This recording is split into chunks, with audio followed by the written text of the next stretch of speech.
the Demoncore. For those unfamiliar with the tragic and puzzling history surrounding this piece of World War II atomic technology, the Demoncore was produced during the Manhattan Project in an effort to help develop and understand the power of nuclear fission.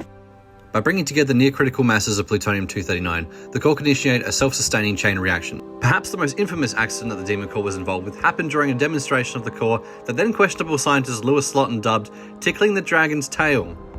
Using a screwdriver, no, not that kind of screwdriver, although possibly safer, this kind of screwdriver, he lowered a hemisphere of reflecting beryllium over the core. The screwdriver slipped, causing the reflector to close too much and initiating a criticality incident. Slotin quickly separated the halves, preventing a larger release of radiation, but he still unfortunately received a lethal dose. The core has an almost mythic quality about it following its two major accidents. There's many viral videos and memes surrounding it, and I must admit, whilst purchasing steel from my local supplier, I spied these two end caps on a shelf and thought they almost looked like a mini Demoncore. At this stage, they're just two empty caps, and given that I already knew the project I want to use them in, I needed a welder to capture the cap to create my mini Demoncore. At this point, it's worth mentioning sheet metal 101 is to remove the plastic protective film before you work with it, otherwise it's nearly impossible to remove it afterwards. One eternity later. Finally being rid of the plastic nightmare, I could now weld the stainless steel sheet metal cap to my stainless steel sheet metal hemisphere. I used the human cheese grater to remove any excess material to ensure a smooth and easy weld. Then, unlike Australia's former Prime Minister, I opted for a welding helmet to shield my eyes while I finished welding the two pieces together. Then it was back over to the Fingertip Remover 2000. I used a not OSHA approved method to quickly polish away the weld so I can conduct a little experiment of my own.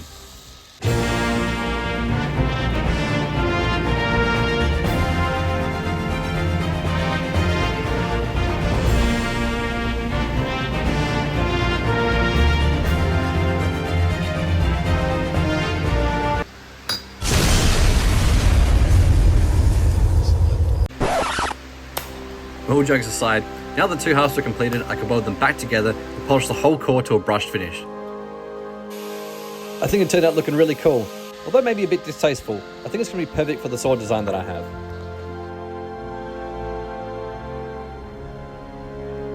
Over the last couple of years, I've been building light-up sword and lightsaber props. I've been thinking for a while it'd be a really cool design to mix a longsword style blade and hilt with the sleek and elegant Darth Maul lightsaber handle.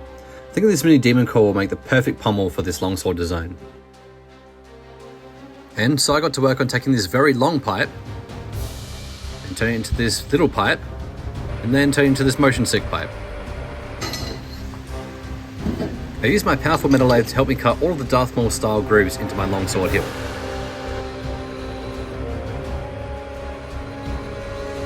Now that that has been completed, next it's time to take this round hilt and squish it to an oval.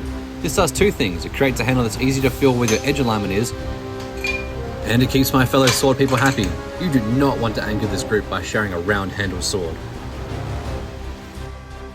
Next up, I gave the handle a concussion, and then I drilled the necessary holes for the electronics pack I'm going to fit later on.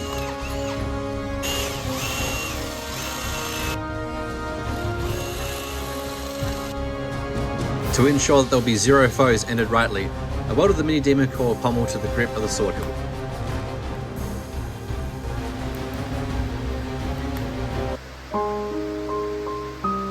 It was at this time I had realised what I had made. In my attempts to build a cool and interesting sword hilt, I had in fact unfortunately built Robocop's penis. It was not intentional, and for that I do apologise. In an effort to monetize this video, I better hurry up and build the guard.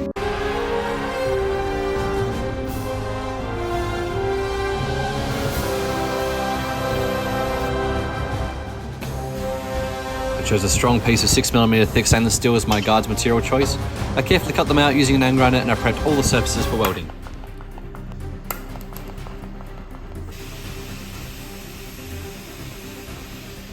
I am in fact well aware of what these next few shots look like. You're just going to have to stick with me, unfortunately.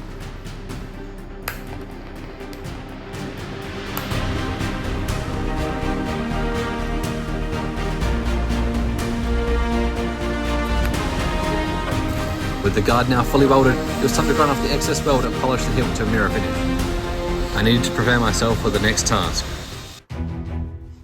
Tapping stainless steel. To the untrained eye, this may just look like a tapered tap designed to apply fine metric threads to a metal hull.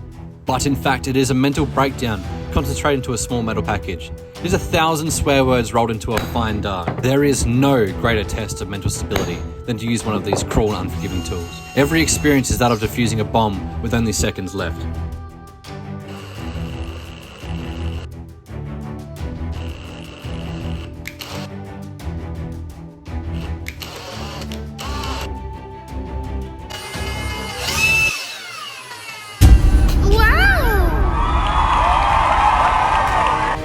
The Tap and I survived this close encounter, and that means there's only one thing left to do, and that is to construct the blade.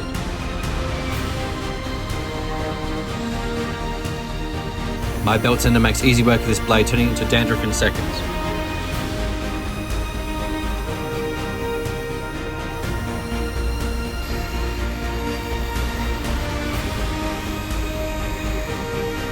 After a final polish of the hilt, and after doing 2 different celebrity impersonations, I could move on to installing my electronics.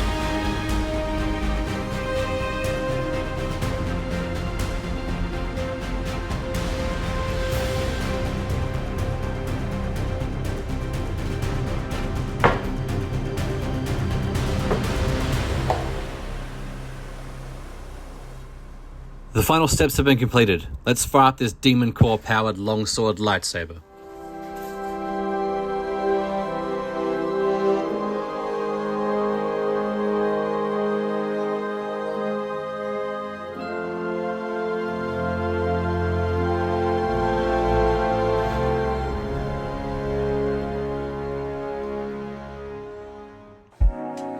Okay guys, that's it for this one today. What did you think of the finished build? I really hope you enjoyed the video. Please let me know if you did and leave a suggestion of what you want me to build next. Follow our many socials to stay in the loop and check our site for merch and props. Until the next one guys, cheers.